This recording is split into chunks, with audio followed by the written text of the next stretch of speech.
Good morning. Welcome to the channel Study Acumen. Today we will discuss on the topic of Niti Aayog. Niti means National Institution for Transforming India.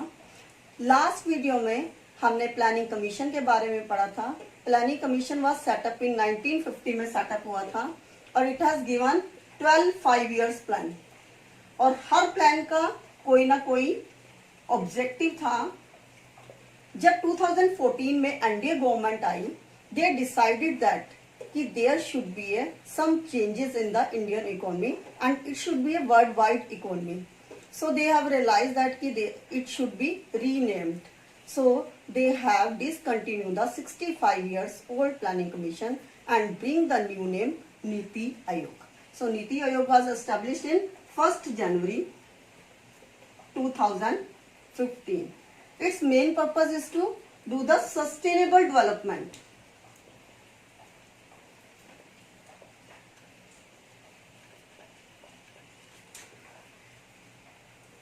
Through cooperative federalism.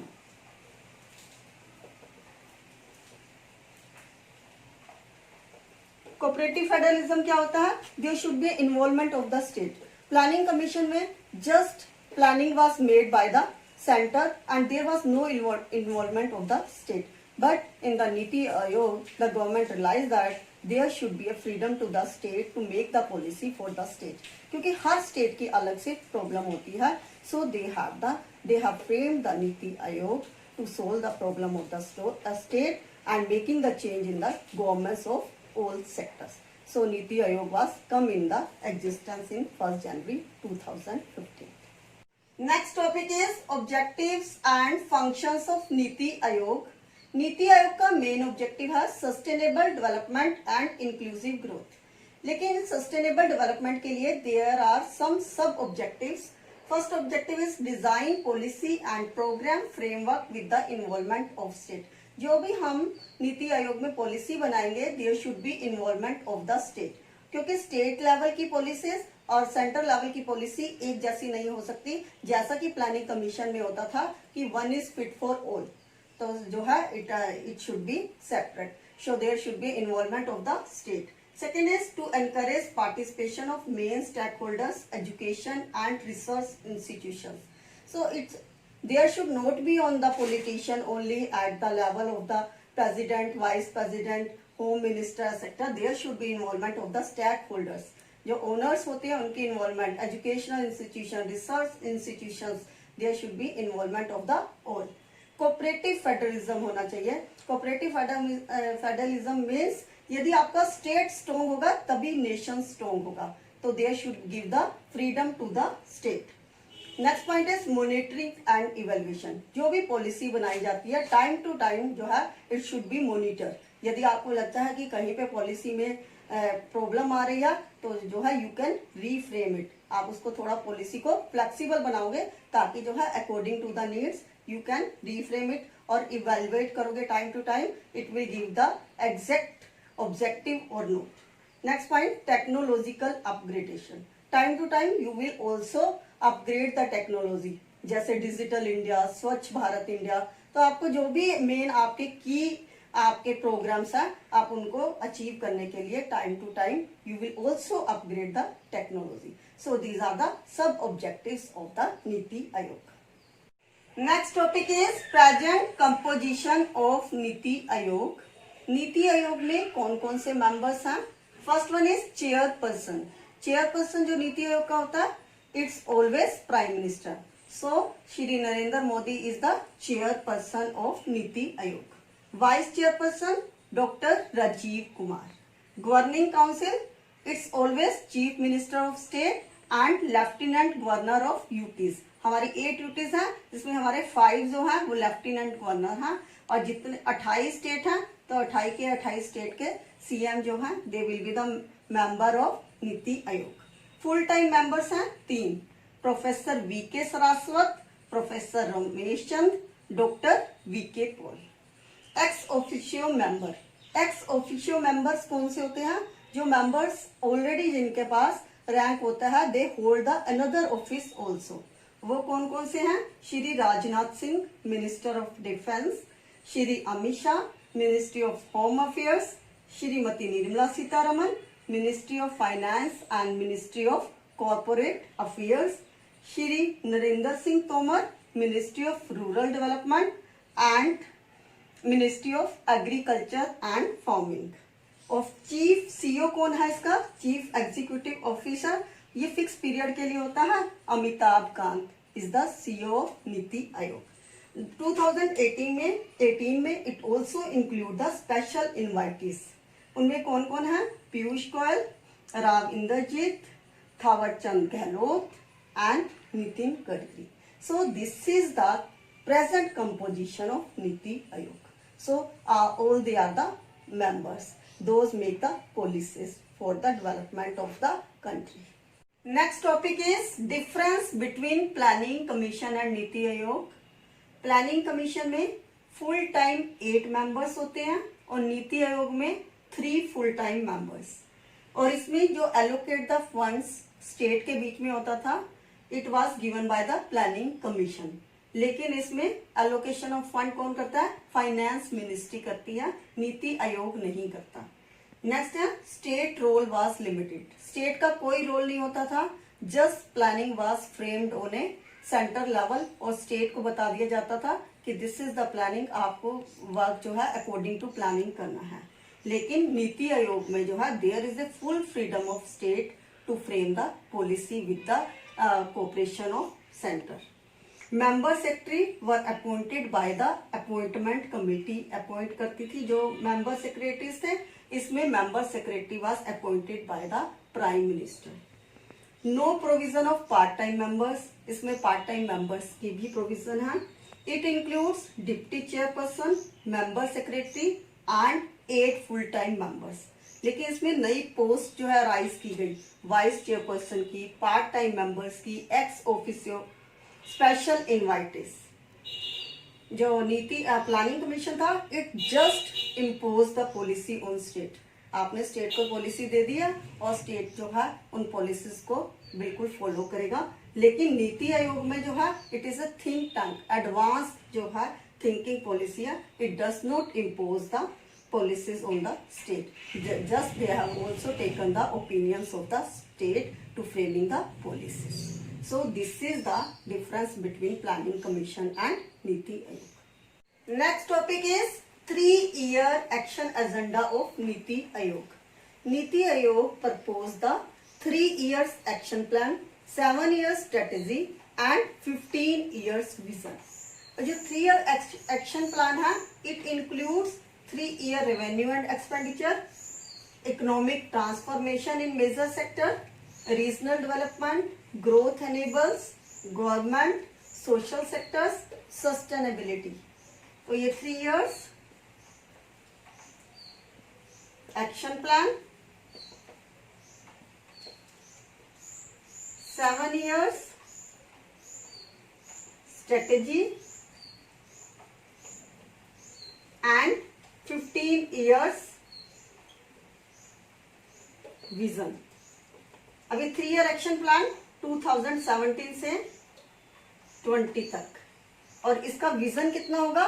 15 years तक, 2032 तक। और जो strategy होगी इस action को करते हुए, strategy हम बनाएंगे 7 years की। जो इसका मेन स्लोगन है, सबका साथ सबका विकास।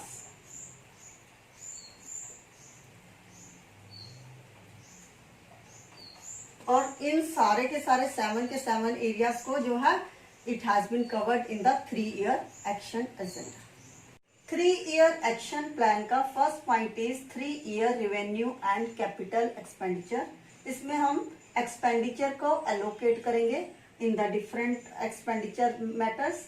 First one is revenue non development expenditure. इसमें हमारा ये 3-year एक्शन प्लान है 2017 से 2020 तक। तो 17-18 में कितना है? 46%, 18-19 में 44%, 19-20 में 41%। और ये नॉन डेवलपमेंट एक्सपेंडिचर क्या होते हैं? Interest payment, pension, defence, salaries, social security and welfare. ऐसे ही रेवेन्यू डेवलपमेंट एक्सपेंडिचर, इसमें आ जाएंगे social, and community services, health, education, power, transportation and communication. इनमें 17-18 में टारगेट रखा गया था 35%, 18-19 में भी 35, लेकिन 19-20 में इसको 34% कर दिया. स्टैट्यूटरी ग्रांट टू स्टेट, इसके लिए हमने 5% रखा है. जो भी स्टेट जो है जिनको ग्रांट चाहिए होती है वो सभी स्टेट के लिए नहीं, सिर्फ नीडी स्टेट्स के लिए वो 5% का प्रोविजन रखा है. तो टोटल रेवेन्यू एक्सपेंडिचर कितना हुआ 2017-18 में 86%, 18-19 में 84%, 19-20 में 80%.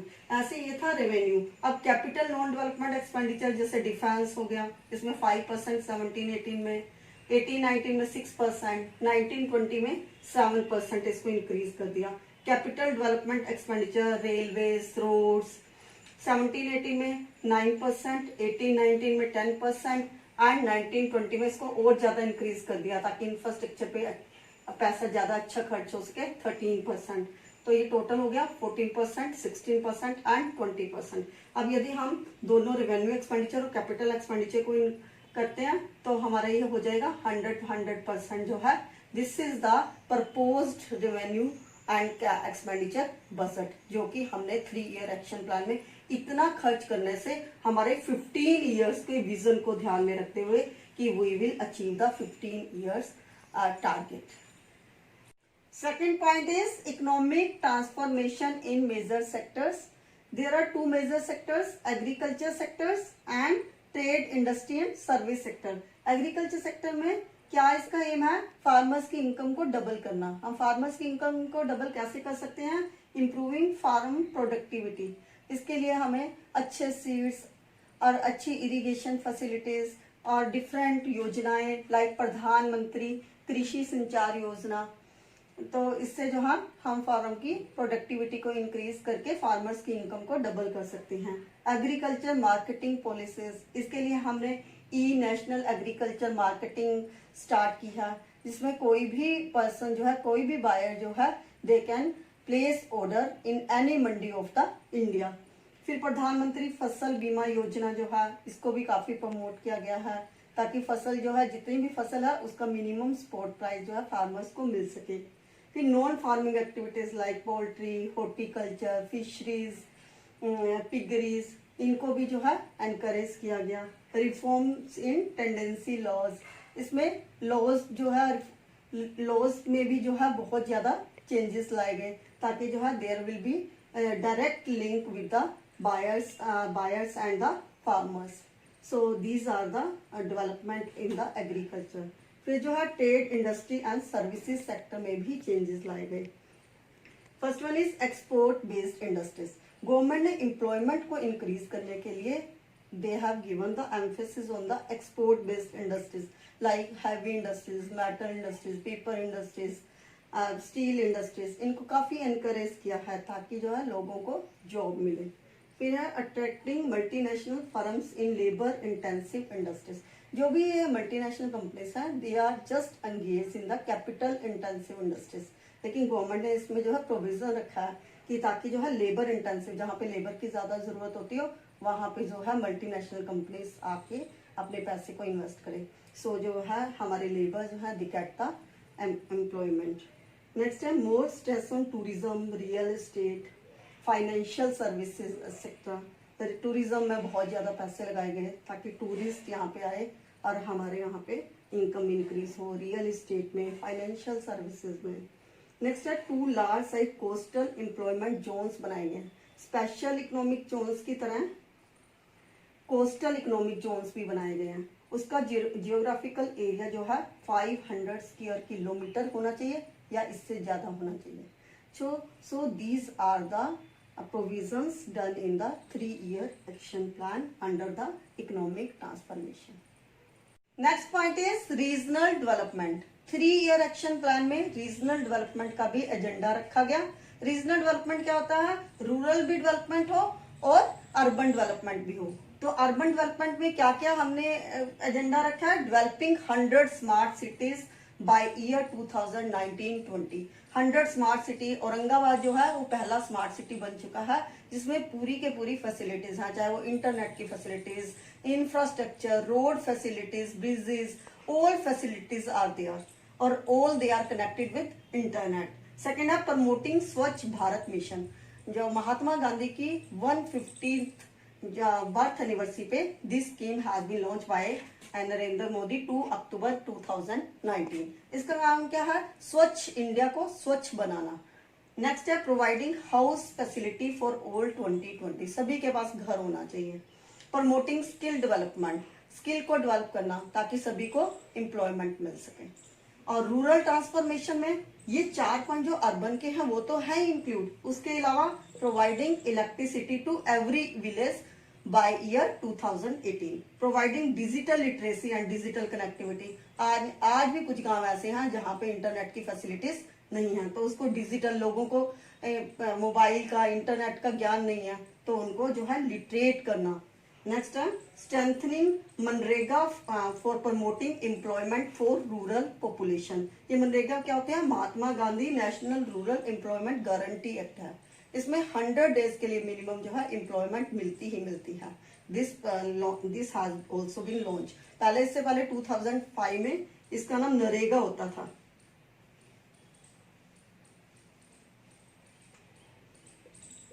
National rural employment guarantee act. फिर है connecting all villages by all weather roads by year 2019-20. All weather roads क्या है? जो भी विलेजेस की रोड्स हैं उसको नेशनल हाईवे से जोड़ना. ये अभी प्रोजेक्ट जो है सबसे पहले उत्तराखंड में चला है. उत्तराखंड में ऋषिकेश से शुरू है और ये चारों धाम तक इनको जोड़ने की प्लान बनाई हुई है. So these are the points of regional development. Next point is growth enablers. First point is transport connectivity. Growth enablers क्या होते हैं? जो ग्रोथ को इंक्रीज करते हैं. तो ट्रांसपोर्ट कनेक्टिविटी में first point expanding road networks, roads को इंक्रीज करना, गांवों को गांवों से जोड़ना, गांवों को शहर से जोड़ना जो है इसमें मिशन रखा गया. हाई स्पीड ट्रेन चलाई गई. Developing shipping sector and ports, shipping sector को इंक्रीज किया गया और नए नए पोर्ट्स बनाए गए. और second one is digital connectivity. इसमें मेन एम्फेसिस जो है डिजिटल कनेक्टिविटी में दिया गया. ई गवर्नेंस को शुरू किया गया. ई गवर्नेंस क्या होती है? जिसमें जो है गवर्नमेंट के काम में हम इंफॉर्मेशन कम्युनिकेशन एंड टेक्नोलॉजी का यूज करते हैं, आईसीटी का यूज करते हैं. चाहे वो गवर्नमेंट टू गवर्नमेंट हो, गवर्नमेंट टू बिजनेस हो, गवर्नमेंट टू कंज्यूमर हो. Enhancing digital network. Digital network के लिए land, local area network, wide area network, land वैन शुरू किए गए. प्रमोटिंग डिजिटल लिटरेसी, सभी को डिजिटल लिटरेसी के लिए स्पेशल जो है फ्री टैबलेट्स और फ्री मोबाइल्स जो है डिस्ट्रीब्यूट किए गए. स्ट्रेंथिंग साइबर सिक्योरिटी, ताकि जो है आपका इलेक्ट्रॉनिक डाटा चोरी ना हो, इसके लिए हैक ना हो, इसके लिए जो है सर्वर को डिफेंड किया गया. नेक्स्ट है public private partnership. Different type के project like health, energy, highway, port, airports, उसमें पब्लिक प्राइवेट पार्टनरशिप पे जोर दिया गया. Effective dispute redressal mechanism. यदि इनमें पब्लिक और प्राइवेट में कोई डिस्प्यूट हो जाता है, इसके लिए इन्होंने स्पेशल जुडिशरी बनाई है, रिड्रेसल मशीन, जिसमें हम जो है अपनी कंप्लेंट लिखवा सकते हैं. Next point is energy. इसमें हमने promoting the use of LED bulbs. जो दूसरे बल्ब यूज करते थे उसमें बहुत ज्यादा एनर्जी यूज होती थी, लेकिन इसलिए एनर्जी को सेव करने के लिए they have use the LED bulb. Promoting renewable energy resources like solar energy, wind energy, etcetera. Next है साइंस एंड टेक्नोलॉजी. इसमें साइंस एंड टेक्नोलॉजी के लिए they give a direct link between teaching, research and industry. जो teaching है वो research based होनी चाहिए और इंडस्ट्री बेस्ड होनी चाहिए. ये नहीं कि टीचिंग सिर्फ थ्योरिटिकल हो, it should be practical. Next है creating awareness of IPR. IPR क्या होता है? इंटेलेक्चुअल प्रॉपर्टी राइट्स, जिसमें हमारे पास copyright, trademark, patent, etc. So these are the 5 enablers to increase the growth of the country. Next point is government. तो government के behalf पे जो है 3 ईयर एक्शन प्लान में क्या क्या एजेंडा रखा गया. First point is improving tax administration. पहले टैक्स के लिए हमारे पास वैट होता था, वैल्यू एडिड टैक्स होता था, लेकिन अब वैल्यू एडिड टैक्स को खत्म करके now there is a GST, one nation one tax. तो टैक्स को भी, एडमिनिस्ट्रेशन को भी इम्प्रूव किया गया। Implementing direct benefit transfer scheme, जितनी भी स्कीम्स हैं वो पहले क्या करते थे, जितने भी गवर्नमेंट ऑफिशियल्स हैं उनके पास आती थी, सिटीजन्स के पास बाद में जाती थी, लेकिन now they are through e governance, now it is connected, direct connected with the public. Setting time bound specific goal, जो गोल है उसका स्पेसिफिक टाइम बाउंड है, यदि 1 ईयर है, 2 ईयर है, 5 ईयर्स है, तो उसका गोल का स्पेसिफिक टाइम रखा गया है। Promoting ease of doing work, जो भी काम करने का उसके मेथड को सिंप्लीफाई कर दिया। पहले कोई भी प्रोसीजर होता था बड़ा कॉम्प्लिकेटेड होता था, लेकिन ई गवर्नेंस के कारण जो है now you can do easy work. Improving law and order situations, अब लॉ एंड ऑर्डर सिचुएशंस, आपको कोई भी केस होता है उस केस को आपको मिनिमम टाइम में जो है you have to resolve. Transparency in public procurement, पहले क्या होता था, जो भी सामान को कोई बायर खरीदता था उसमें कोई ट्रांसपेरेंसी नहीं होती थी, लेकिन अब जो है there should be proper paper work. Next है सोशल सेक्टर्स, तो सोशल सेक्टर में हमें एजुकेशन को इम्प्रूव करना है। हमें एजुकेशन तो हम दे रहे हैं, लेकिन it should B quality oriented education. Health care, तो 2030 तक सभी को हेल्थ में जो है पूरी की पूरी वेंटिलेटर की, ऑक्सीजन की, all facility should be there. Bags हो गए। Building more inclusive society, society को ये नहीं है कि ये जितनी भी हमारे 3 ईयर एक्शन प्लान है ये सिर्फ केवल एक ही सोसाइटी के लिए है, ये सभी के लिए है, चाहे वो बैकवर्ड क्लास है, चाहे वो ट्राइबल क्लास है, या वुमेन्स हैं, चाइल्ड्स हैं, कोई भी क्लास है, उनके लिए, सभी के लिए है। So it is called inclusive society. Next point है सस्टेनेबिलिटी, इसका मेन पर्पज क्या है, सिर्फ सोसाइटी को एट प्रेजेंट सर्व करना नहीं है, जितने भी रिसोर्सेज हैं उनको हमने फ्यूचर के लिए भी संभाल कर रखना है। तो सस्टेनेबिलिटी है, इसके लिए हम एनवायरनमेंट को प्रोटेक्ट करेंगे, एयर पोल्यूशन को कम करेंगे, वाटर पोल्यूशन को कम करेंगे। So these are the 7 points of the 3 year action plan. ये जितने भी एक्शन प्लान हैं ये हमने 2032 तक हमने इसको अचीव करना है। ये हमने 15 साल तक के विजन को ध्यान में रखकर किया है कि ताकि 15 साल तक हम इनसे बेनिफिटेड हो। तो इसके साथ ही ये टॉपिक हमारा फिनिश हो गया। For more videos please like, share and subscribe my channel.